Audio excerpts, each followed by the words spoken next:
Bike বা scooty নিয়ে কাজে যাচ্ছেন কিংবা রাস্তায় বেরোচ্ছেন, তাহলে সাবধান। শিশির পুলিশ রাস্তায় গলির মোড়ে মোড়ে ঘাপটি মেরে বসে আছে।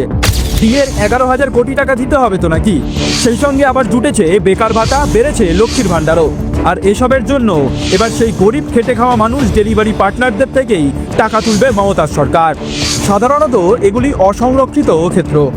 এরকম যারা অনিশ্চিত কাজ করেন তারা বেকার ভাতার যোগ্য।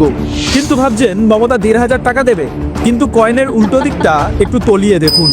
ধরুন 1,500 টাকা আপনি বা আপনার পরিবারের কেউ পাবেন বেকার ভাতা হিসেবে, কিন্তু মমতার পুলিশ টুক করে একটা চালান কেটে দিল, ব্যাস 1,000-2,000 টাকা খসে গেল।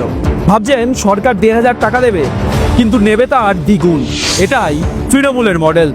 খেলাটা বুঝলেন? আসলে মাননীয়া ভোটের বেল কি ভালোই দেখাতে পারেন। রাজ্যে শিল্প নেই, পোশাকার ফাঁকা, ঋণ করে করে চলছে সরকারটা। তাহলে ভাতার টাকা দেবে কোথা থেকে? এভাবেই তো তোলাবাজি করে দিতে হবে। তবে শুধু 2 চাকা নয়, 4 চাকা এমনকি বড় ট্রাক, লরি ধরে ধরেও কেস দিচ্ছে মমতার পুলিশ। এসব শুরুও হয়ে গিয়েছে। জনগণ জেগে উঠুন, মাননীয়া তার দলের ভেলকিতে নাচবেন না। তোলাবাজ সরকারকে এবার উপড়ে ফেলুন। 26-এর নির্বাচন তোলাবাজ তৃণমূলের হবে বিসর্জন।